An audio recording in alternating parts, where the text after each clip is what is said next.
जैसे ही उसे महसूस हुआ कि उसके कार्डिगन का कॉलर भीगा हुआ है, बोगम समझ गया कि तयंग खामोशी से रो रहा था। उसे देखकर बोगम का दिल दुखने लगा। उसने सोचा, काश तुमने मुझे चुना होता तो मैं तुम्हें कभी रोने नहीं देता। लेकिन वह जानता था कि तयंग से अपने लिए मोहब्बत की उम्मीद करना उसकी भूल थी। मुझे उसकी बहुत याद आ रही है। तयंग की इस दबी हुई आवाज ने बोगम के दिल को और छलनी कर दिया, पर बोगम के पास उसे दिलासा देने के सिवा कोई रास्ता नहीं था। जब वे दोनों बोगम के घर पहुंचे, जहां तयंग आजकल रह रहा था, तो वहां का माहौल बिल्कुल अलग था। लोग जश्न मना रहे थे, ड्रिंक्स चल रही थीं और सब बेहद खुश थे। आखिर क्रिसमस जो था। बोगम ने जैसे ही तयंग को नीचे उतारा, वह रोते हुए बोला, मुझे भूख लगी है। मेज पर सजे लजीज खाने को देखकर उसका दिल मचल गया था। तुमने रात का खाना नहीं खाया ना? बोगम के पूछने पर तयंग ने हाँ में सिर हिला दिया। बोगम ने पड़ोसियों से ज्यादा लंबी बात नहीं की, क्योंकि वह तयंग को सुकून देना चाहता था। तयंग बिना कुछ बोले बस खाने में मसरूफ था। वह इतना भूखा था कि देखते ही देखते उसने 3 बार प्लेट भरकर खाना खा लिया। बोगम उसे देखकर मुस्कुरा रहा था। जब भी तयंग मुंह में खाना भरता, उसके फूले हुए गाल बेहद क्यूट लगते थे। बोगम ने अपने लिए एक बियर ली, लेकिन तयंग को उसने स्ट्रॉबेरी जूस दिया, क्योंकि वह जानता था कि स्ट्रॉबेरी तयंग की सबसे पसंदीदा चीज थी। जूस पीते हुए तयंग बुदबुदाया, मुझे स्ट्रॉबेरी से कितना प्यार है, मैं बता नहीं सकता। बोगम ने हंसकर पूछा, तो क्या अब तुम्हारा मूड कुछ ठीक हुआ? यह सुनते ही तयंग बच्चों की तरह फूट फूट कर रोने लगा। आसपास के लोग उनकी तरफ देखने लगे। बोगम घबरा गया। उसने बेहद प्यार से कहा, अरे मुझे माफ कर दो, मेरा वो मतलब नहीं था। वो वापस क्यों नहीं आया? तयंग ने सिसकते हुए पूछा। उसने तो कहा था कि सिर्फ 1 हफ्ता। उसने मुझसे वादा किया था। उसके रोने की आवाज तेज होती जा रही थी। बोगम ने उसे संभालते हुए कहा, शांत हो जाओ, सब ठीक हो जाएगा। तयंग ने रोते रोते पास रखा हुआ ग्लास उठाकर पी लिया, लेकिन पीते ही उसका चेहरा बदल गया। ये कड़वा है, ये मेरा जूस नहीं है। बोगम को अपनी गलती का एहसास हुआ। दोनों ग्लास एक ही रंग के थे और तयंग ने जूस की जगह बोगम की बियर पी ली थी। शिट, ये मेरी बियर है, बोगम ने परेशान होकर कहा। पहली बार बियर पीने की वजह से तयंग के गले और सीने में जलन होने लगी। उसने लड़खड़ाते हुए बोतल की तरफ हाथ बढ़ाया। मुझे और चाहिए। बोगम ने फौरन बोतल दूर की। बिल्कुल नहीं, तुम इसे नहीं छुओगे। अपना जूस पियो, उससे जलन कम होगी। पर तयंग जिद पर अड़ गया। नहीं, मुझे अल्कोहल ही चाहिए। अगर तुमने मुझे रोका तो मैं तुम्हारी जान ले लूंगा। उसकी इस अजीब जिद पर बोगम समझ नहीं पा रहा था कि हंसे या डरे। वह खुद को कोस रहा था कि उसने तयंग के सामने बियर रखी ही क्यों। तब तक तयंग एक और ग्लास गटक चुका था। नशे में चूर होकर वह बोला, ये चीज तो सच में कमाल की है। देखते ही देखते वह 4 ग्लास पी गया। उसका चेहरा पूरी तरह लाल हो चुका था और आंखें बंद हो रही थीं। बोगम ने उसे डांटते हुए कहा, अब बस करो, तुम होश में नहीं हो। तयंग ने हंसते हुए अचानक पूछा, क्या तुम स्पंज बॉब को जानते हो? बोगम ने हैरान होकर अपनी भौहें सिकाड़ी। स्पंज क्या? तयंग ने चौंक कर उसकी तरफ उंगली उठाई। तुम स्पंज बॉब को नहीं जानते? तुम्हारी यह हिम्मत! बोगम को कुछ समझ नहीं आ रहा था कि यह क्या बला है। इससे पहले कि तयंग और चिल्लाता, बोगम ने उसके मुंह में एक स्ट्रॉबेरी ठूंस दी और उसे गोद में उठाकर कमरे की तरफ चल दिया। वह जानता था कि अगर कैप्टन को यह सब पता चला तो वह उसे जिंदा नहीं छोड़ेगा। कैप्टन ने बोगम की भावनाओं को जानते हुए ही उसे तयंग की हिफाजत का जिम्मा सौंपा था, और बोगम किसी भी हाल में वह भरोसा नहीं तोड़ना चाहता था। बिस्तर पर लेटते ही तयंग बुदबुदाया, तुम बहुत बुरे हो जो स्पंज बॉब को नहीं जानते। वह मेरी जिंदगी का पहला प्यार है। फिर वह खुद में ही मुस्कुराने लगा। बोगम उसे बड़ी उलझन देख रहा था। वह तयंग के लिए कुछ गरम सूप बनाने की तैयारी करने लगा ताकि उसका नशा कम हो सके। तभी तयंग फिर रोने लगा। मुझे इंटरनेट की याद आ रही है। मेरा इंस्टाग्राम तो अब तक बिल्कुल फ्लॉप हो गया होगा। ओह माय गॉड, अब मैं फेमस नहीं रहा। बोगम के लिए ये सारे शब्द बिल्कुल अजनबी थे। उसने पूछा, ये इंस्टाग्राम क्या होता है? तयंग उसकी नासमझी पर हंसा। ये एक ऐप है बुद्धू। क्या तुम बिली आइलिश को जानते हो? उसे ग्रैमीज में नॉमिनेशन मिला है। वह इन सारे अवार्ड्स की हकदार है। बोगम कुछ पलों के लिए बिल्कुल सुन्न हो गया। फिर उसने तयंग के पास बैठकर उसकी आंखों में आंखें डालकर बेहद संजीदगी से पूछा, तयंग,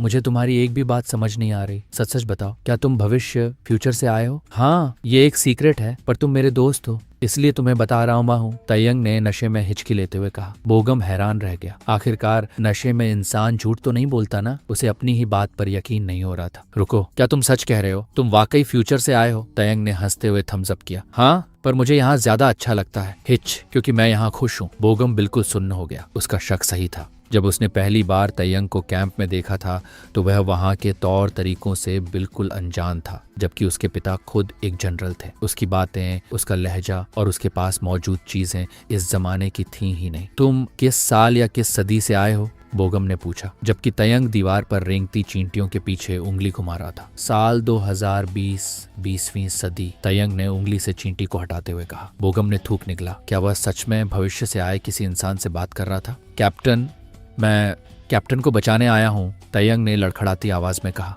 बोगम को थोड़ा डर लगा। बचाने? कैप्टन को क्या होने वाला है? तयंग बच्चों की तरह अपनी उंगलियों से खेलने लगा। इतिहास, हिस्ट्री के लिए। बोगम का सिर चकराने लगा। क्या कुछ बुरा होने वाला है? कैप्टन के साथ क्या होने वाला है? इससे पहले कि वह और पूछता, तयंग ने झुंझलाकर आंखें बंद कर ली। तुम बहुत सवाल करते हो, धीरे बोलो। पर जैसे ही तयंग ने दोबारा आंखें खोली, वह चौंक गया। बोगम बिस्तर के कोने पर बैठा उसके ठीक ऊपर झुका हुआ था। तयंग की आंखों से आंसू बहने लगे और वह बोगम को एकटक देखता रहा। हे, क्या तुम ठीक हो? बोगम ने घबराकर पूछा। तयंग ने हैरानी में अपना हाथ मुंह पर रख लिया। उसने आगे बढ़कर बोगम के गालों को अपने हाथों में थाम लिया। उसकी आंखों से लगातार आंसू बह रहे थे। जंगकुक, तयंग बुदबुदाया। बोगम हैरान था कि वह उसे जंगकुक क्यों बुला रहा है। तयंग के रोने की आवाज तेज हो गई। वह बोगम के चेहरे को ऐसे छू रहा था जैसे बरसों बाद उसे देख रहा हो। तुम आ गए, मुझे पता था तुम आज जरूर आओगे। तयंग रोते हुए मुस्कुराया और अचानक बोगम को अपनी तरफ खींचकर उसके होठों को चूम लिया। यह एक गहरा और मदहोश कर देने वाला किस था। बोगम इस अचानक हुए हमले से इतना हैरान था कि हिल भी नहीं पा रहा था। शराब के स्वाद और तयंग के होठों के एहसास ने उसे दीवाना बना दिया था। क्या वह हमेशा से यही नहीं चाहता था? हाँ, चाहता था, पर इस तरह नहीं। वह तयंग की इस कमजोरी का फायदा नहीं उठाना चाहता था और न ही उसे यह भूलना था कि तयंग किसी और की अमानत है। सबसे ज्यादा दर्दनाक बात यह थी कि तयंग उसे नहीं बल्कि कैप्टन को चूम रहा था। यह सिर्फ शराब का नशा था। बोगम ने तुरंत खुद को पीछे खींचा, पर तयंग उसे फिर अपनी तरफ खींचने लगा। तयंग रुको, मैं कैप्टन नहीं हूं, मैं बोगम हूं। तुम नशे में हो, इसलिए तुम्हें गलतफहमी हो रही है। बोगम ने तड़प कर उसके हाथ थाम लिए। तयंग रुक गया, पर अब उसके सिसकने की आवाज में एक गहरा दर्द था।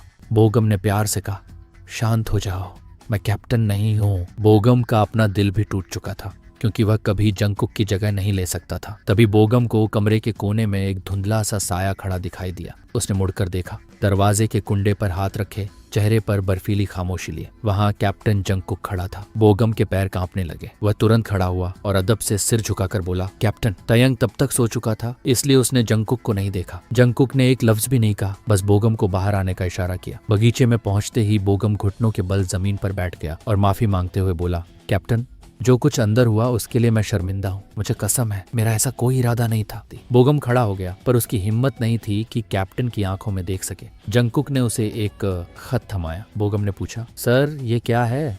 कल आने वाले अमेरिकन सैनिकों के स्वागत की कमान तुम संभालोगे। मैं चाहता हूँ कि कल सब कुछ तय वक्त पर हो, समझे? बोगम ने सैल्यूट किया। जंगकुक जाने के लिए मुड़ा, पर बोगम ने यह मौका हाथ से नहीं जाने दिया। कैप्टन, बोगम ने आवाज दी। जंगकुक के कदम रुक गए। तयंग अंदर है, आप उससे मिलने क्यों नहीं जाते? वह आपका बहुत बेसब्री से इंतजार कर रहा था। उसने आपके लिए कुछ खास तैयारी भी की थी। वह नशे में है, पर आपको देखकर बहुत खुश होगा। जंगकुक ने अपनी भौहें चढ़ाई। मैं उससे क्यों मिलूं? क्या हम दोनों का कोई रिश्ता है? बोगम दंग रह गया। क्या उसने सही सुना? वह सिर्फ एक ट्रेनी है। उसमें ऐसा क्या खास है कि मेरे जैसा कैप्टन उससे मिलने में अपना एक सेकंड भी बर्बाद करे? जंगकुक के चेहरे पर कोई भाव नहीं था। उसने कंधा उचकाया और मुड़कर जाने लगा। इस बार बोगम का गुस्सा बर्दाश्त से बाहर हो। बोगम ने गुस्से में अपनी मुट्ठियां भींच ली। उसका दिल कर रहा था कि जंगकुक का चेहरा बिगाड़ दे। उसकी हिम्मत कैसे हुई तयंग के साथ ऐसा बर्ताव करने की? वह बड़बड़ाया। जब वह वापस कमरे में आया तो तयंग को सुकून से सोता देख उसका दिल भर आया। दर्द की बात यह थी कि सोते हुए भी तयंग के एक हाथ में जंगकुक का दिया हुआ लॉकेट था और दूसरे हाथ में उसके लिए बनाया हुआ रूमाल। बोगम ने एक ठंडी सांस ली। मैं तुम्हें बताना चाहता था कि कैप्टन आया था, पर अब सोचता हूँ कि न बताना ही बेहतर है, क्योंकि उसका रवैया देखकर तुम्हारा दिल टूट जाता। वह सोफे पर बैठ गया और आंखें बंद कर ली, पर उसके दिमाग में एक ही सवाल था, कैप्टन को अचानक क्या हो गया है? सुबह जब तयंग बग्घी से उतरा तो उसका सिर दर्द से फटा जा रहा था। उफ, मुझे इतनी ड्रिंक नहीं करनी चाहिए थी, उसने बोगम का हाथ थामते हुए कहा। तुम्हें मुझे रोकना चाहिए था, तयंग ने अपना सिर सहलाते हुए शिकायत की। बोगम हंस पड़ा। और किसने मुझसे कहा था कि अगर रोका तो मेरी जान ले लोगे? यह सुनकर तयंग ने उसके हाथ पर एक हल्की सी चपत लगाई। तुम्हें पता है मैं जिद्दी हूँ, तुम्हें मुझे डांट कर सुला देना चाहिए था। तयंग ने रोनी सूरत बनाई। अभी सुबह के सिर्फ 3 बज रहे थे। आमतौर पर वे 4 बजे कैंप जाते थे, पर बोगम ने उसे जल्दी उठा दिया था, यह कहकर कि कोई जरूरी काम है। और बोगम ने अब तक तयंग को यह नहीं बताया था कि कैप्टन जंगकुक वापस आ चुका है। बोगम के मन में अब भी कश्मकश चल रही थी। वह नहीं चाहता था कि तयंग का दिल फिर से दुखे। वह अब भी यही सोच रहा था कि जंगकुक आखिर किस वक्त आया। तयंग तो पूरे समय पोर्ट बंदरगाह पर ही था, फिर उन दोनों की मुलाकात क्यों नहीं हुई? जंगकुक का बर्ताव बोगम के लिए बिल्कुल नया और हैरान करने वाला था। जब वे दोनों कैंप पहुंचे तो कमरे में दाखिल होते ही तयंग ने खुद को बिस्तर पर गिरा दिया। तयंग को इस तरह सिमटकर लेटे देख नामजून ने पूछा, तयंग क्या तुम ठीक हो? बोगम ने कहा, उसे हैंगओवर नशे का सिरदर्द हुआ है। हे तयंग, अब उठो, हमें स्वागत समारोह ओपनिंग की तैयारी करनी है। तयंग ने एक 5 साल के बच्चे की तरह चिढ़कर आवाज निकाली, पर वह उठ खड़ा हुआ। असल में वह सिर्फ खुद को बहलाने की कोशिश कर रहा था ताकि जंगकुक के ख्यालों से दूर रह सके। कोई नहीं जानता था कि वह इस वक्त जंगकुक के लिए कितना परेशान था और उसका दिल उसे देखने के लिए कितना तड़प रहा था। काश उसे सच पता होता। कुछ ही मिनटों बाद सभी मैदान में इकट्ठा हुए।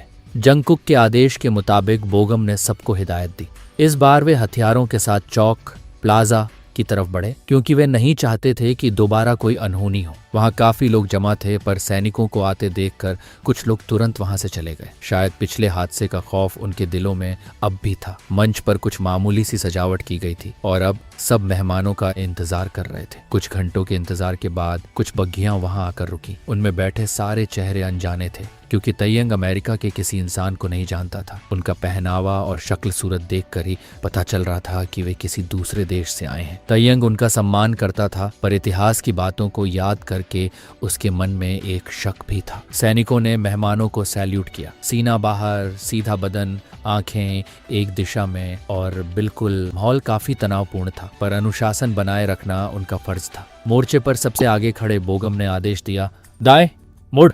सभी सैनिक दाईं तरफ मुड़ गए, जिससे मेहमानों के निकलने के लिए बीच में एक रास्ता बन गया। दूसरी तरफ भी सैनिकों की एक लंबी कतार खड़ी थी। अमेरिका के सैनिक अंदर आने लगे। वे काफी लंबे चौड़े थे और उनके हथियार बहुत आधुनिक थे। इस दौर में वे अपनी बेहतरीन बंदूकों और साजो सामान के लिए जाने जाते थे। लेकिन इस सब के बीच तयंग की नजरें उस शख्स पर टिक गईं जो मेहमानों की अगुवाई करते हुए सबसे आगे चल रहा था। ये वही शख्स था जिसने उसे मोहब्बत सिखाई थी, जिसके एहसास से उसका दिल खुशी से झूम उठता था, जिसने उसकी पूरी दुनिया बदल दी थी और जिससे वह बेपनाह प्यार करता था। वह शख्स जंगकुक था। तयंग अपनी जगह पर पत्थर सा जम गया, जैसे उसकी दुनिया वहीं रुक गई हो।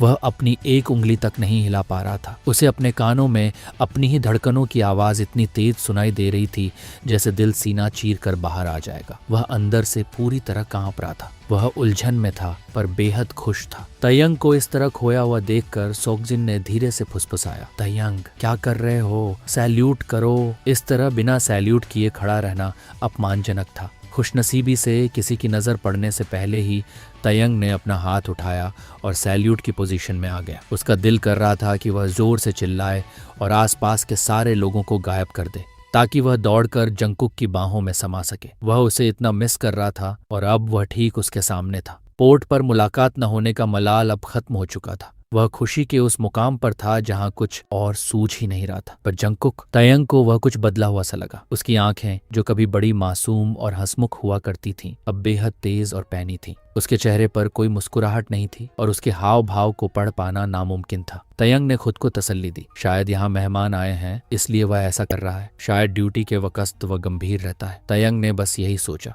पर क्या सच वाकई यही था? स्वागत समारोह खत्म होते ही जैसे ही वे सब कैंप वापस आए, तयंग से एक पल भी शांत नहीं बैठा जा रहा था। वह जानता था कि जंगकुक यहीं कहीं आसपास ही है। उसका दिल खुशी से उछल रहा था। वह हॉलवे में बेचैनी और घबराहट के मिले जुले एहसास के साथ चक्कर काट रहा था। अपनी उंगलियों को दांतों से चबाते हुए वह खुद से पूछ रहा था, मुझे अभी जंगकुक के ऑफिस जाना चाहिए या दिन ढलने का इंतजार करना चाहिए? जंगकुक से मिलने की कल्पना मात्र से ही उसके चेहरे पर एक प्यारी सी मुस्कान आ गई। तभी उसे दूर से एक जानी पहचानी कदकाठी का शख्स अपनी ही तरफ आता हुआ दिखाई दिया। तयंग का दिल जोर जोर से धड़कने लगा। अब शर्माने या झिझकने का वक्त नहीं था। वह पिछले एक हफ्ते से इसी पल का तो इंतजार कर रहा था। जैसे ही जंगकुक उसके करीब आया, तयंग ने आगे बढ़कर उसे कसकर गले लगा लिया। आखिर इतने दिनों बाद वह उसे छू पा रहा था। मुझे तुम्हारी बहुत याद आई। तयंग की आवाज भर्रा गई, पर वह इस खुशी के मौके पर रोना नहीं चाहता था। उसने जंगकुक का चेहरा अपने हाथों में लिया और उसके होठों को चूम लिया। एक ऐसा चूमना जिसे वह बरसों से तरस रहा था, पर अगले ही पल वह ठिठक गया। जंगकुक की तरफ से कोई हलचल नहीं थी। वह इस किस का कोई जवाब नहीं दे रहा था। तयंग का दिल टूट सा गया, पर उसने सोचा कि शायद जंगकुक बहुत थका हुआ होगा। वह बेहद शर्मिंदगी के साथ पीछे हटा और अपनी उंगलियों को आपस में भींचते हुए एक फीकी मुस्कान के साथ बोला, आई एम सॉरी, तुम शायद बहुत थक गए हो। जंगकुक बस खामोशी से उसे घूर रहा था। तयंग को उस शख्स के सामने अजीब सा डर और परायापन महसूस होने लगा, जिससे वह सबसे ज्यादा घुला मिला हुआ था। उसने माहौल को हल्का करने की कोशिश करते हुए कहा, मुझे बहुत खुशी है कि तुम वापस आ गए। मैं पोर्ट बंदरगाह पर भी तुम्हारा इंतजार कर रहा था, पर हम वहां मिल क्यों नहीं पाए। जंगकुक की तरफ से अब भी कोई जवाब नहीं आया। तयंग ने उम्मीद नहीं छोड़ी। उसने अपनी जेब से बड़े जतन से संभाल कर रखा हुआ एक रूमाल निकाला, जिसे उसने खुद अपने हाथों से सिला था। देखो, मैंने तुम्हारे लिए ये रूमाल बनाया है। ये शायद बहुत अच्छा ना हो, पर मैंने इसे खुद सिला है। देखो, यहाँ कोने पर तुम्हारे नाम का पहला इनिशियल भी बनाया है। जंगकुक की नजरें पहले तयंग के पट्टी बंधे हुए हाथ पर गईं और फिर उस रूमाल पर। जंगकुक ने रूमाल अपने हाथ में लिया। तयंग की खुशी का ठिकाना नहीं था कि उसकी मेहनत रंग लाई, पर उसकी ये खुशी पल भर की थी। जंगकुक ने अगले ही पल उस रूमाल को बेरहमी से मरोड़कर एक गेंद जैसा बनाया और पास के कूड़ेदान में फेंक दिया। लेकिन मुझे लगता है कि कचरे के डिब्बे को यह ज्यादा पसंद आएगा। जंगकुक के ये आखिरी कड़वे बोल थे और वह तयंग की तरफ दोबारा देखे बिना वहां से चला गया। तयंग अपनी जगह पर सुन्न खड़ा रह गया। उसकी आंखें उसी कूड़ेदान पर टिकी थीं। उसे इतना गहरा दर्द हुआ कि मानो उसकी भावनाएं ही मर गईं। देखते ही देखते उसकी आंखों से आंसू बहने लगे। उसने सोचा था कि जंगकुक के आते ही उसकी जिंदगी में खुशियां लौट आएंगी, पर वह जंगकुक ऐसा कर ही नहीं सकता था। ये कोई और था। तभी बोगम वहां दौड़ते हुए आया। तयंग, देखो, मुझे पार्क में ये छोटी सी स्ट्रॉबेरी मिली। मुझे लगा तुम्हें पसंद आएगी। बोगम अपनी बात पूरी भी नहीं कर पाया था कि तयंग ने उसे गले लगा लिया और उसके सीने से लगकर फूट फूट कर रोने लगा। उसके पैर लड़खड़ा रहे थे, पर बोगम ने उसे संभाल लिया। बोगम ने गुस्से में अपने दांत पींचे। वह जानता था कि तयंग के इस हाल का जिम्मेदार कौन है। उसने गलियारे के दूसरी तरफ देखा, जहां जंगकुक दूर खड़े किसी दूसरे सैनिक से बात कर रहा था। दोनों की नजरें मिली। बोगम को लगा कि तयंग को उसके गले लगे देखकर जंगकुक को कोई फर्क पड़ेगा, पर जंगकुक ने बेरुखी से अपनी नजरें फेर लीं और वहां से चला गया। अगला दिन शनिवार था, इसलिए बोगम तयंग को अपने घर ले आया ताकि वह कैंप के तनाव और जंगकुक की बेरुखी से दूर रह सके। रात के करीब 10 बजे तयंग चुपचाप बिस्तर से उठा और बाहर की ठंड से बचने के लिए अपना कार्डिगन पहनने लगा। दरवाजे की आवाज से बोगम की आंख खुल गई। तुम इतनी रात को कहाँ जा रहे हो? बोगम ने उठकर पूछा। बस अपनी माँ से मिलने जा रहा हूँ, तयंग ने कहा। ठीक है, मैं भी तुम्हारे साथ चलता हूँ। नहीं बोगम, प्लीज, मैं कुछ देर अकेला रहना चाहता हूँ। तयंग का गला रूंध गया और आंखें फिर भर आईं। बोगम ने एक ठंडी सांस ली और बात कुछ ज्यादा न बढ़ाते हुए कहा, ठीक है, अपना ख्याल रखना। तयंग घर से बाहर निकल आया। सड़क पर घना अंधेरा था और सिर्फ पुराने लैंपों की मध्यम रोशनी थी। वह लगातार चलता रहा और तभी उसे वही जाना पहचाना एहसास हुआ जिसका वह इंतजार कर रहा था। कोई उसका पीछा कर रहा था। इससे पहले कि वह चिल्लाता, पीछे से एक साये ने आकर उसका मुंह दबा दिया और उसे एक अंधेरी गली की तरफ खींचने लगा। लेकिन जैसे ही वह हमलावर तयंग को गली के अंदर खींचने वाला था, किसी ने पीछे से उस पर जोरदार वार किया, जिससे उसकी पकड़ तयंग पर से छूट गई। वह शख्स कोई और नहीं, जंगकुक था। जंगकुक ने हमलावर को एक जोरदार लात मारी और इससे पहले कि वो अपनी छुरी निकाल पाता, जंगकुक ने फुर्ती से उसकी गर्दन को दबोचकर उसे बेहोश कर दिया। हमलावर जमीन पर गिर पड़ा। डर के मारे तयंग के घुटने कांप रहे थे और वह जमीन पर बैठ गया। लेकिन इस खौफ के बीच भी उसके चेहरे पर एक मुस्कान थी। रोते हुए उसने कहा, मुझे पता था तुम मुझे बचाने जरूर आओगे। दरअसल ये तयंग का ही प्लान था। वह जानता था कि कोई उसका पीछा कर रहा है, इसलिए उसने खुद को खतरे में डालकर जंगकुक को बुलाने का जाल बुना था, क्योंकि वह जानता था कि जब भी वह मुसीबत में होता है, जंगकुक हमेशा आ जाता है। वह जंगकुक से बात करना चाहता था। जंगकुक ने उसकी तरफ देखा और ठंडी आवाज में कहा, मैं उसे तुम्हें मारने नहीं दूंगा। तयंग समझ नहीं पा रहा था कि वह क्या महसूस करे। उसे यकीन हो गया था कि जंगकुक की इस बेरुखी और हर हरकत के पीछे जरूर कोई न कोई बड़ी वजह है। मुझे पता था कि तुम अब भी मेरी परवाह करते कि बात अधूरी रह गई जब उसने देखा कि जंगकुक ने सीधे उस पर बंदूक तान दी थी। जंगकुक, प्लीज बंदूक नीचे करो, मुझे डर लग रहा है। तयंग की आंखें फटी की फटी रह गईं। जंगकुक के अगले शब्दों ने उसका दिल हमेशा के लिए तोड़ दिया। मैं उसे तुम्हें मारने नहीं दूंगा, क्योंकि तुम्हें मारने का हक सिर्फ मेरा है। इन शब्दों के साथ ही सन्नाटे को चीरती हुई बंदूक की गोली चलने की तेज आवाज गूंजी और तयंग जमीन पर गिर पड़ा। जब तयंग की आंखें खुलीं तो उसे अपना पूरा बदन भारी लग रहा था। वह एक जानी पहचानी पर बेहद अजीब जगह पर था। वह खुरदरी जमीन पर लेटा हुआ था और जब उसने हाथ हिलाने की कोशिश की तो लोहे की जंजीरों की आवाज आई। उसके हाथ बंधे हुए थे और सामने लोहे की सलाखें थीं। आसपास मशालों और पुराने लैंपों की मध्यम रोशनी थी, जैसी 1890 के दौर में हुआ करती थी। वह जेल में था। वह पहले भी यहाँ आ चुका था, पर इस बार वह बुरी तरह सहम गया क्योंकि उसे अंदाजा नहीं था कि उसकी गलती क्या है। तभी उसकी नजर सलाखों के दूसरी तरफ खड़े जंगकुक पर पड़ी। तयंग तुरंत उठकर सलाखों के पास भागा और उन्हें पकड़कर कांपती आवाज में बोला, जंगकुक, यह सब क्या हो रहा है? उसे याद था कि बेहोश होने से पहले क्या हुआ था, पर वह जंगकुक पर इस हद तक भरोसा करता था कि खुद को चाहकर भी रोक नहीं पाया। तभी 2 सरकारी गार्ड्स ने जेल का दरवाजा खोला। जंगकुक के साथ वे दोनों भी सेल के अंदर दाखिल हुए। तयंग डर कर 2 कदम पीछे हट गया। उसने कभी सपने में भी नहीं सोचा था कि जंगकुक के वापस आने पर उसे यह सब देखना पड़ेगा। जंगकुक उसका पहला और आखिरी प्यार था, जिसने उसे मोहब्बत का मतलब सिखाया था, पर आज वही प्यार उसे सबसे गहरा जख्म दे रहा था। तभी एक गार्ड ने हवा में कोड़ा विप पर लहराया और तयंग पर वार करना चाहा, पर जैसे ही कोड़ा चलने वाला था, जंगकुक अचानक बीच में आ गया और वह अन्य वार जंगकुक की आस्तीन पर लगा। उसकी बाह से खून बहने लगा। गार्ड डर गया। उसने कभी उम्मीद नहीं की थी कि कैप्टन खुद उस वार को रोक लेंगे। मुझे माफ कर दीजिए सर, मुझसे बड़ी भूल हो गई। गार्ड ने सिर झुकाकर माफी मांगी। जंगकुक ने गुस्से से उसे घूरा और दर्द की वजह से अपनी जीभ भींची, पर वह इस वक्त अपना दर्द दिखाना नहीं चाहता था। तयंग खौफ के मारे जमीन पर घुटनों के बल बैठ गया था। उसे लगा था कि कोड़ा उसे लगेगा, पर जंगकुक ने उसे बचा लिया था। जंगकुक धीरे धीरे चलकर तयंग के पास आया। वह उसके सामने घुटन के बल बैठा, पर उसने तयंग से आंखें नहीं मिलाई। तो जंगकुक ने बेहद ठंडे लहजे में शुरुआत की, तुम कौन सी सजा पाना चाहोगे? तयंग की आंखों से आंसू बहने लगे। उसने रोते हुए पूछा, सजा? पर मैंने किया क्या है? जंगकुक एक कड़वी हंसी हंसा, जिससे तयंग और डर गया। अच्छी एक्टिंग है, पर अब मैं तुम्हारी इस नौटंकी से तंग आ चुका हूँ। तयंग ने जंगकुक की आंखों में देखने की कोशिश की, पर वहाँ अब वो पुरानी चमक और प्यार गायब था। वहाँ सिर्फ अंधा गुस्सा था। जंगकुक खड़ा हुआ और उसने बाकी गार्ड्स को इशारा किया। पलक झपकते ही 2 और गार्ड्स पानी से भरा हुआ एक बड़ा सा ड्रम बरेल अंदर ले आए। उन्होंने तयंग को बेरहमी से घसीटा, जिससे उसके हाथों में दर्द होने लगा। ये क्या है? तयंग ने कांपते हुए पूछा। जंगकुक ने अपनी भौहें चढ़ाई। तुम्हें इतनी जल्दी वो तरीका भूल गया जिससे तुमने मेरे भाई की जान ली थी? तयंग के पास कोई जवाब नहीं था। उसका दिमाग सुन्न हो गया था। वह समझ ही नहीं पा रहा था कि जंगकुक किस भाई की बात कर रहा है। जंगकुक जेल से बाहर निकला और दरवाजा लॉक करते हुए बोला, जब मैं इशारा करूं तभी रुकना। जंगकुक के जाते ही गार्ड्स ने तयंग के सिर को पानी के ड्रम में डुबो दिया। पानी की वजह से उसका दम घुटने लगा। उसे लगा कि वह मर जाएगा। तभी गार्ड्स ने उसका सिर बाहर खींचा। वह मुश्किल से सांस ले पा रहा था कि उन्होंने उसका सिर फिर पानी में डाल दिया। यह सिलसिला तब तक चलता रहा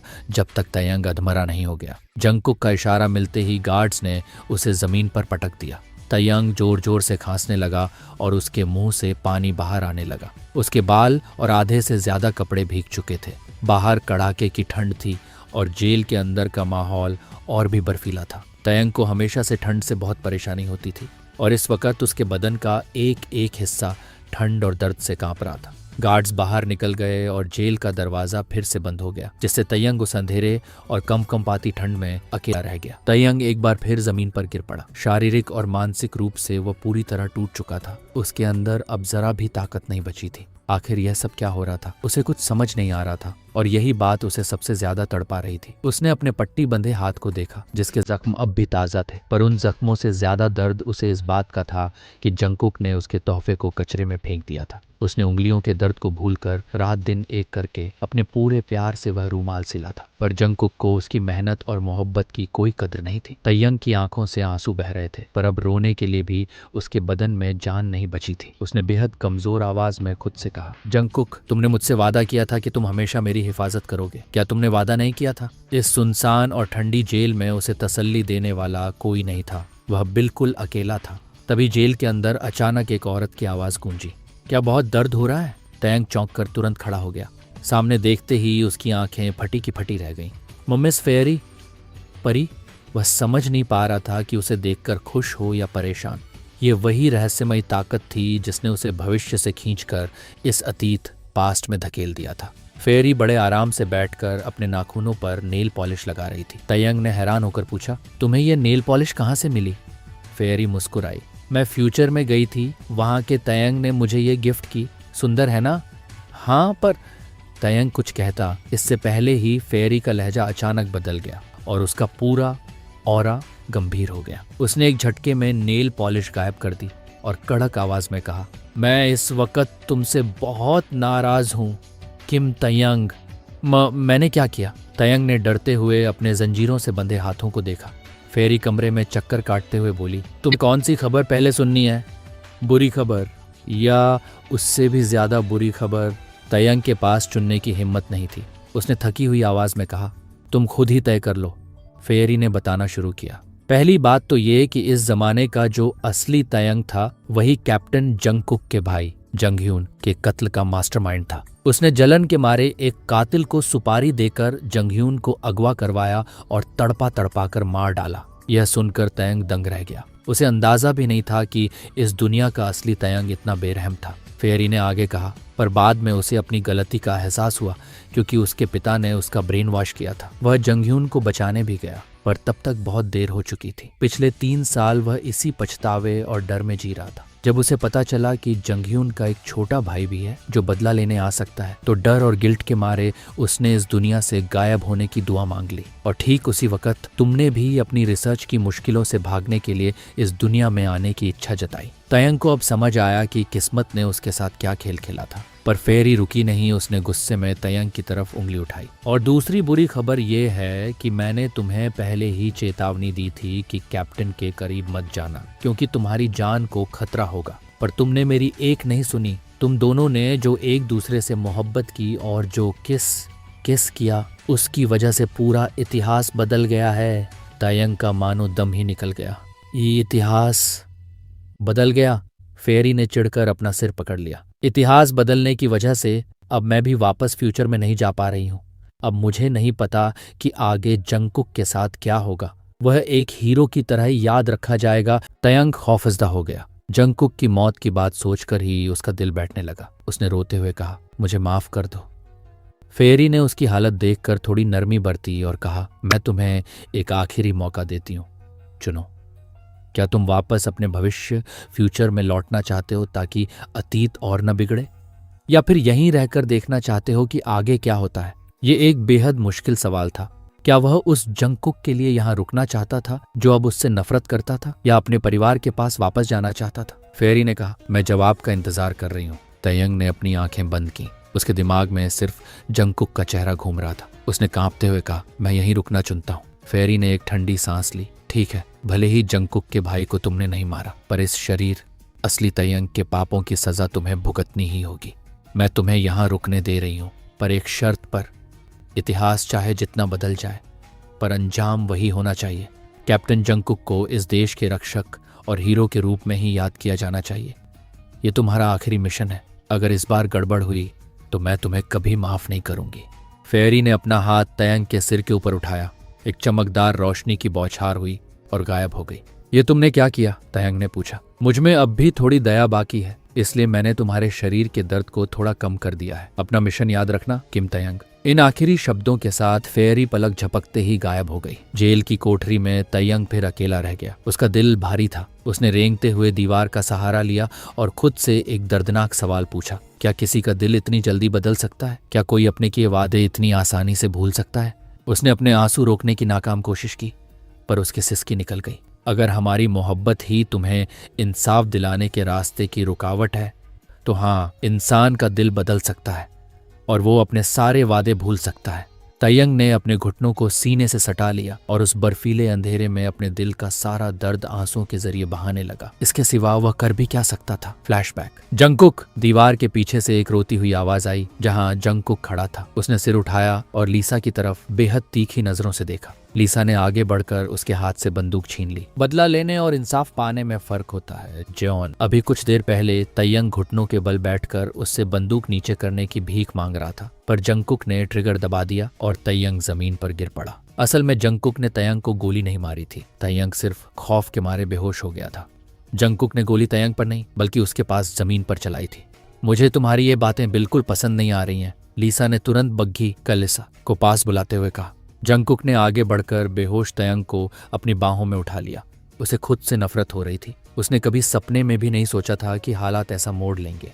जब वह अमेरिका में था तो वह सिर्फ यही सोचता था कि कब वापस जाकर तयंग को गले लगाएगा, उसे चूमेगा और अपनी सारी मोहब्बत उस पर लुटा देगा। पर किस्मत का खेल देखो कि उनकी मुलाकात इस मोड़ पर हुई। फ्लैशबैक समाप्त। लीसा ने जंगकुक के कमरे में आते हुए कहा। दिखावे के लिए वे दोनों आजकल एक ही घर में रह रहे थे। जंगकुक ने उसकी तरफ देखा तक नहीं और चुपचाप अपने कागजात पेपर वर्क के काम में मसरूफ रहा।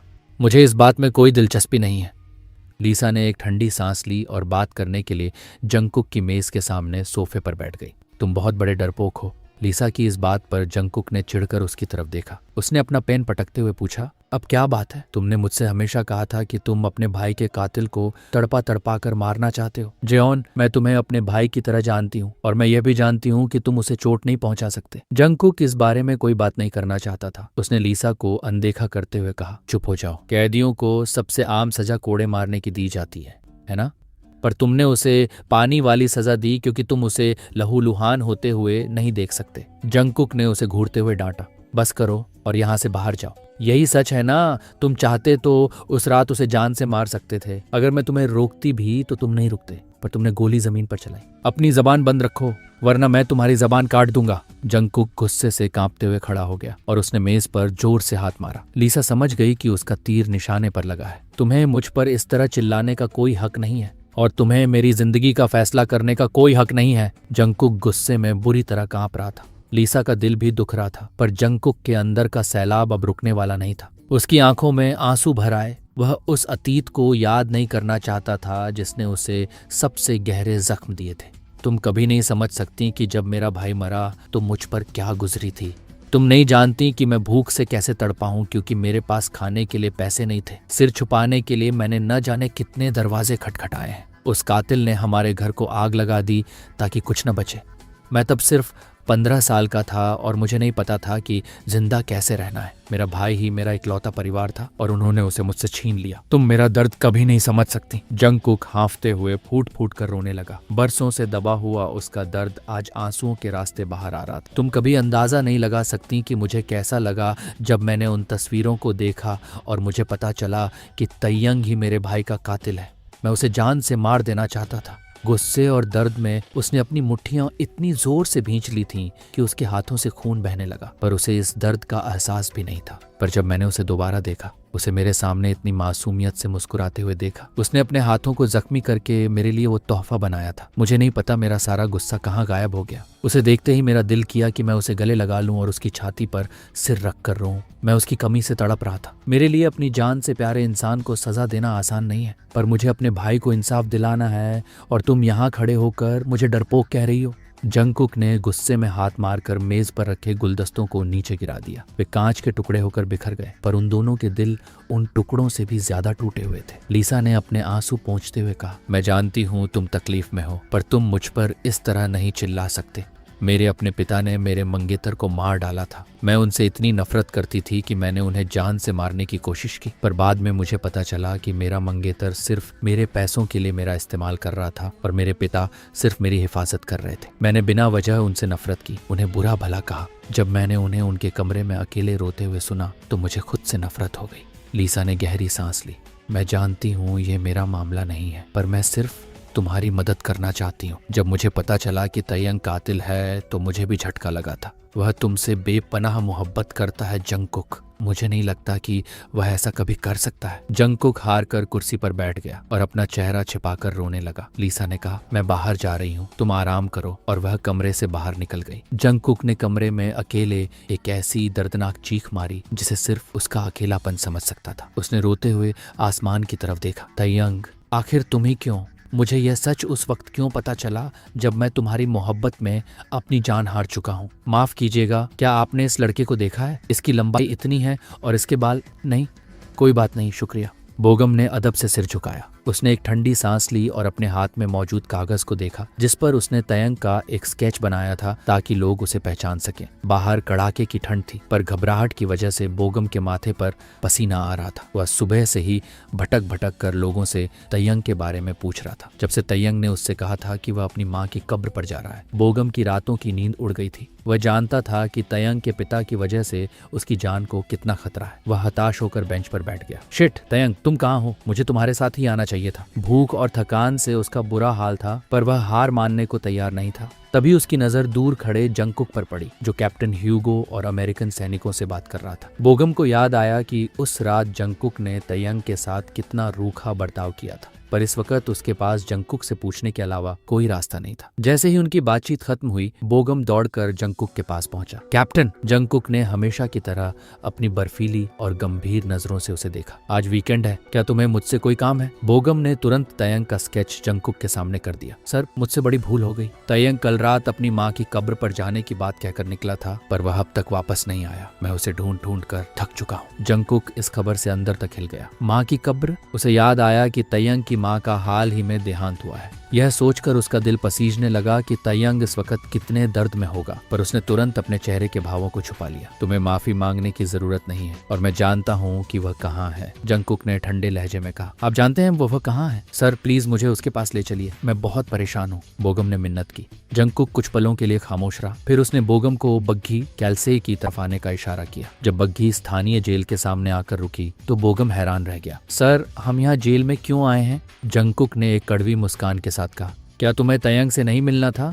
बोगम का माथा ठनका। जंगकुक ने बिना कोई जवाब दिए उसे अंदर आने का इशारा किया। जेल के अंदर का माहौल किसी गुफा जैसा दमघोंटू और सर्द था। जैसे ही वे तयंग की कोठरी सेल के सामने पहुंचे, बोगम ने देखा कि तयंग के हाथों में जंजीरें बंधी हुई थीं और वह चुपचाप दीवार को निहार रहा था। तयंग! बोगम की चीख निकल गई और उसने सलाखों को पकड़ लिया। जानी पहचानी आवाज सुनकर तयंग ने मुड़कर देखा। रोने की वजह से उसका चेहरा सूजा हुआ था और आंखें लाल थीं। बोगम को सामने देखकर उसके चेहरे पर एक पल के लिए खुशी तैर गई। वह दौड़कर सलाखों के पास आया। बोगम! तयंग की आंखों से खुशी के आंसू छलक पड़े। तुम ठीक तो हो? तुम्हें कोई चोट तो नहीं आई? ये सब क्या है? तुम्हारे हाथ जंजीरों से क्यों बंधे हैं? तुम्हारे बदन पर ये जख्म कैसे आए? बोगम ने एक सांस में कई सवाल पूछ डाले और सलाखों के बीच से हाथ डालकर तयंग के गालों को थाम लिया, ताकि उसे थोड़ी गर्मी का एहसास करा सके, क्योंकि वह जानता था कि तयंग को ठंड बर्दाश्त नहीं होती। बोगम को रोता देख तयंग हल्का सा मुस्कुराया। क्या तुम रो रहे हो? बोगम ने जेब से वो स्केच निकाला और रोते हुए तयंग को दिखाया। तुम्हें ढूंढने के लिए मैंने तुम्हारा यह स्केच बनाया था और लोगों से पूछ रहा था। डर के मारे मेरी छिपी हुई कलाकारी भी बाहर आ गई। तयंग बोगम की इस दीवानगी और कोशिश को देखकर भावुक हो गया। क्या ये मैं हूँ? वह खुद को थोड़ा नॉर्मल दिखाने की कोशिश कर रहा था ताकि बोगम और परेशान न हो। और अगर तुमने कहा कि यह तुम्हारी तरह नहीं दिखता तो मैं तुम्हारी जान ले लूंगा। बोगम की इस बात पर तयंग खिलखिलाकर हंस पड़ा।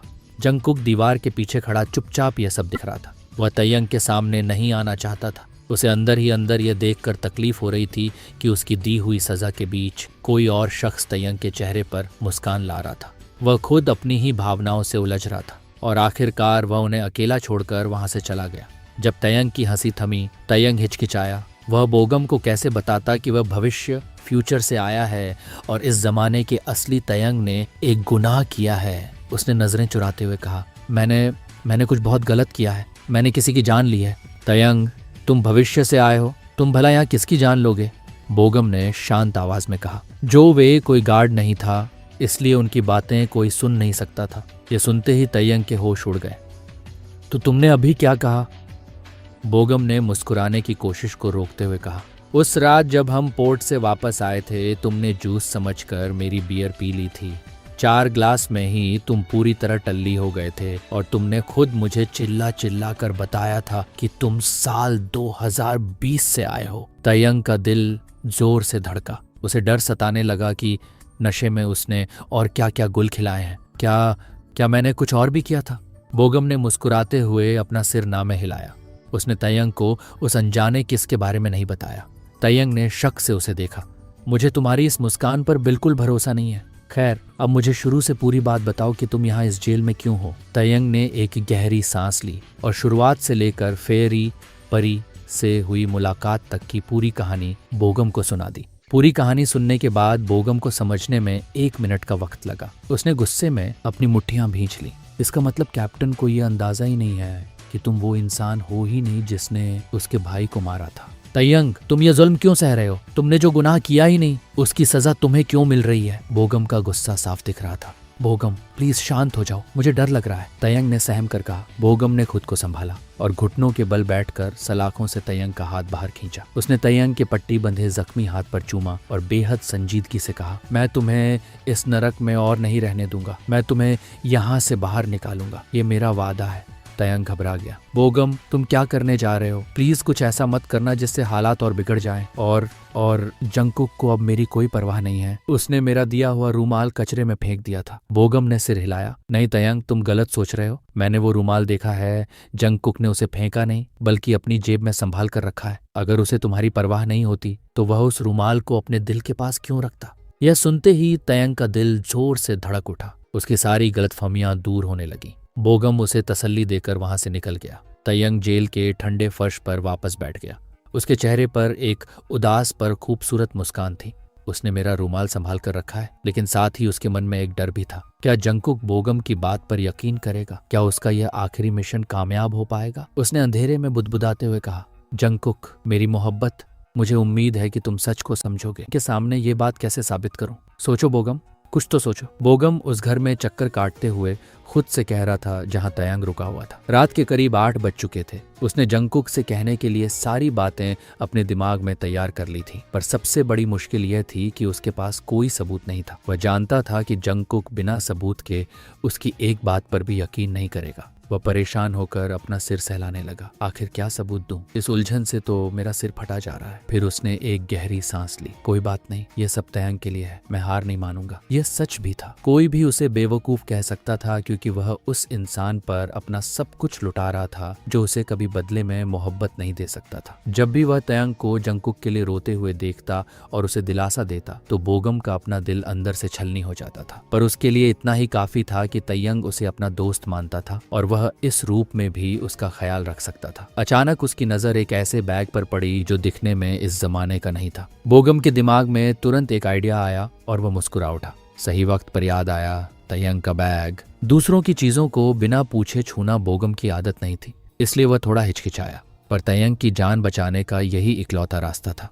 उसने खुद को संभाला और सावधानी से तयंग का बैग खोला। उसका अंदाजा बिल्कुल सही था। बैग के अंदर की सारी चीजें भविष्य, फ्यूचर की थीं। उसने धीरे धीरे सामान बाहर निकालना शुरू किया। कुछ चीजें थोड़ी जानी पहचानी थीं, पर कुछ बहुत ही अजीब थीं। उसने एक सेलफोन हाथ में लिया और उसे देखते हुए बुदबुदाया, अरे ये, मुझे याद आया, तयंग इसे सेलफोन कहता था। ये तो हमारे जमाने के कैमरे, डग्यूरोटाइप जैसा कुछ है। उसने फोन को एक तरफ रख दिया ताकि इसे सबूत के तौर पर इस्तेमाल कर सके। जब उसने बैग से एक बॉल पेन निकाला तो वह थोड़ा डर गया। वह पेन ऐसा था जिसके ऊपरी हिस्से को दबाने पर उसकी नोक बाहर आती थी। बोगम ने सोचा कि यह कोई छोटी बंदूक है। उसने गलती से उसका बटन दबा दिया। आह!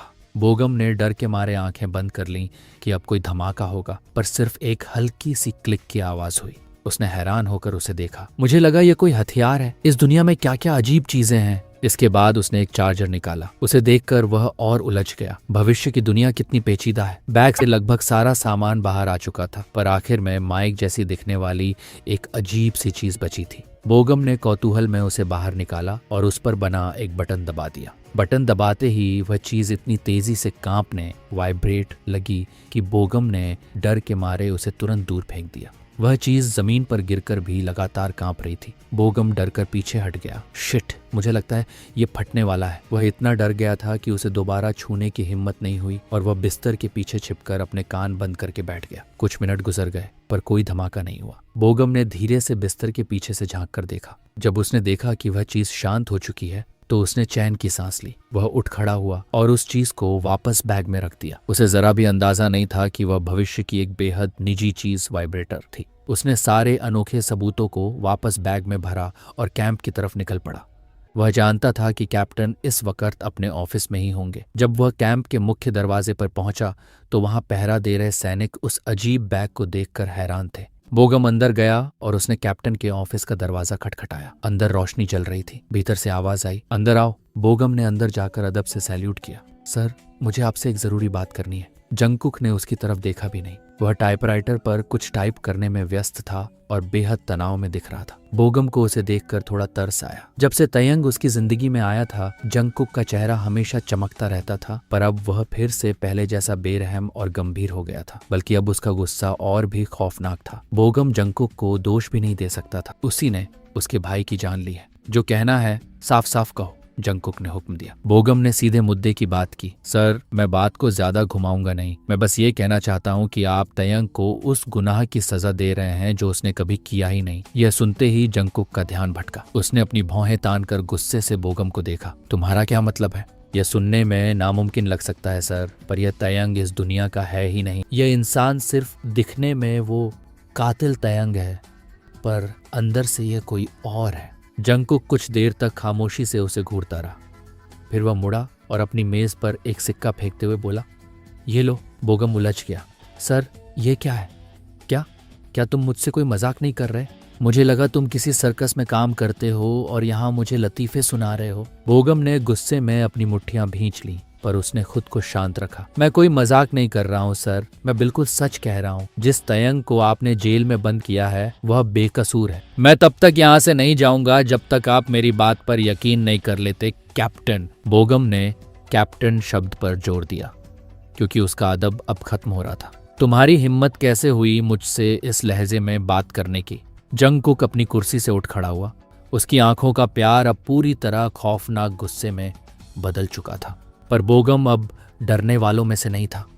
वह यहाँ अपने लिए नहीं बल्कि तयंग के लिए आया था। वह चिल्लाया, मैं जेओन जंगकुक के रूप में आपकी बेहद इज्जत करता हूँ, पर अगर आप एक बेकसूर को सजा देना बंद नहीं करेंगे तो मैं अपनी ड्यूटी छोड़ दूंगा। बोगम ने गुस्से में वह बैग जंगकुक की मेज पर पटक दिया। ये क्या बकवास है? जंगकुक ने उस अजीब बैग को बिना छुए पूछा। आपको यकीन नहीं है ना कि तयंग भविष्य से आया है? तो इस बैग को खुद खोल कर देख लीजिए सर। जंगकुक का मन कर रहा था कि वह बोगम को एक जोरदार पंच मार दे, पर वह इस झगड़े के लिए बहुत थक चुका था। उसने धीरे से बैग खोला और उसमें रखी चीजों को देखने लगा। अचानक उसकी नजर एक चीज पर ठहर गई जो उसे पहचानी हुई लगी। उसने फौरन उस फोन को अपने हाथ में उठा लिया, क्योंकि उसने पहले भी इसे तयंग के पास देखा था। ये एक सेलफोन है, वह बुदबुदाया। उसे अचानक तयंग की कही हुई पुरानी बातें याद आने लगी। जब जंगकुक ने पहली बार उस अनोखी चीज को देखा था तो उसे लगा था कि ये कोई साधारण वस्तु है और तयंग ने इसे कहीं से हासिल किया है। उसे अंदाजा भी नहीं था कि वो कहीं और नहीं बल्कि आने वाला भविष्य था। जंगकुक ने थूक निकला।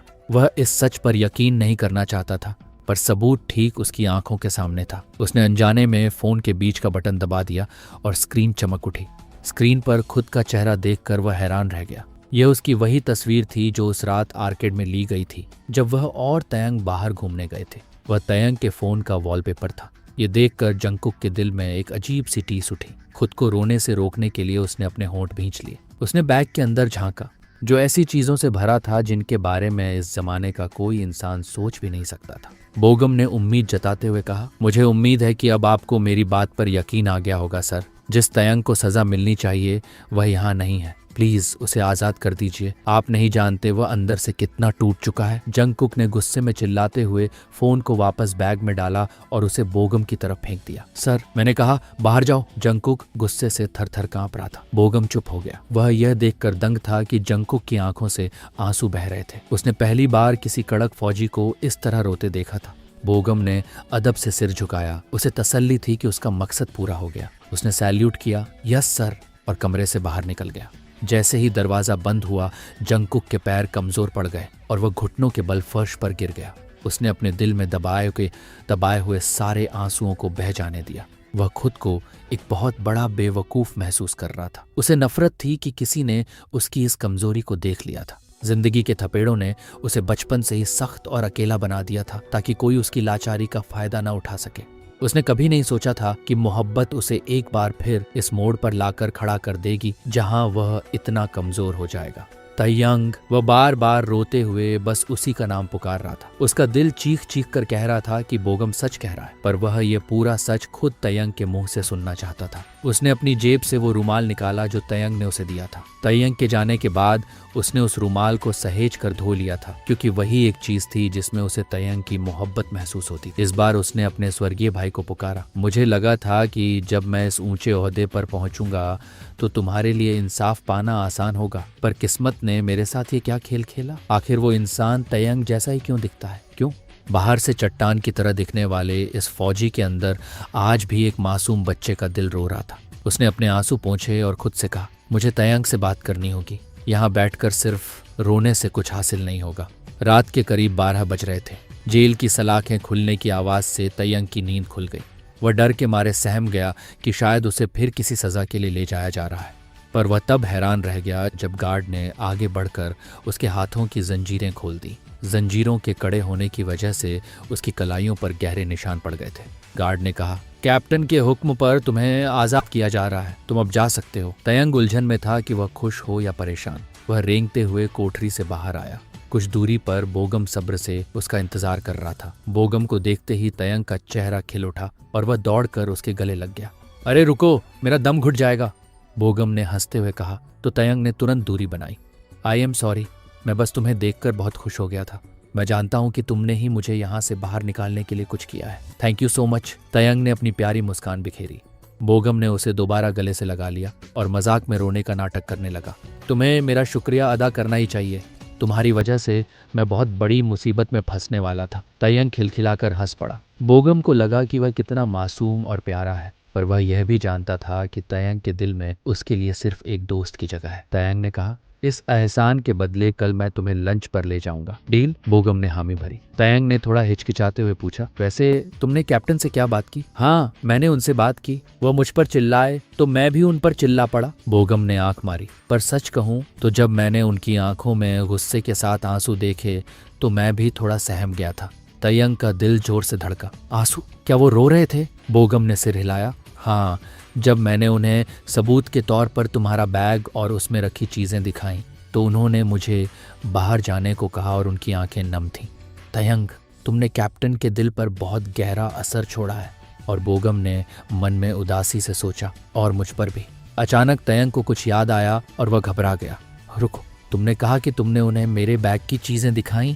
हाँ, और मुझे लगता है कि उन्हें यकीन भी हो गया है। क्या तुमने उसमें कोई अजीब चीज़ देखी? तयंग ने सहम कर पूछा। बोगम ने कंधे उचकाए।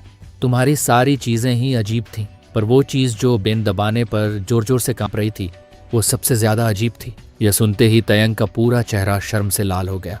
बोगम ने पूछा, क्या हुआ, तुम ठीक तो हो? तयंग ने तुरंत अपनी नज़रें घुमा ली। वह बोगम को कैसे समझाता कि भविष्य में उस चीज़ वाइब्रेटर का इस्तेमाल किस काम के लिए किया जाता है। बोगम ने हंसते हुए पूछा, वैसे उस चीज को कहते क्या है? उसने तो कल रात मुझे डरा ही दिया था। तयंग ने झेंपते हुए झूठी हंसी हंसकर कहा। हाँ, तुम्हें ये जानने की कोई जरूरत नहीं है। बोगम ने मुस्कुराते हुए बात बदली। खैर, अब मैं तुम्हें एक जगह ले जाना चाहता हूँ। क्या तुम्हें मुझ पर भरोसा है? तयंग ने अपनी भौहें उठाईं और मुस्कुराया। तुम्हें मुझसे ये पूछने की जरूरत नहीं है, बेशक मुझे तुम पर पूरा भरोसा है। वे जेल से बाहर आए और बोगम के घोड़े पर सवार हो गए। बोगम आगे बैठकर घोड़े की लगाम संभाल रहा था और तयंग उसके आगे बैठा था। तयंग को याद आया कि उस हादसे के बाद बोगम ही वो शख्स था जिसने उसे दोबारा घोड़े पर बैठने की हिम्मत दी थी, और वह इसके लिए उसका हमेशा शुक्रगुजार रहेगा। रास्ता बहुत लंबा नहीं था, पर जब तयंग ने देखा कि बोगम उसे जंगल के रास्ते एक ऊंची पहाड़ी क्लिफ की तरफ ले जा रहा है तो वह थोड़ा हैरान हुआ। उसने पूछा, हम यहाँ क्यों आए हैं बोगम?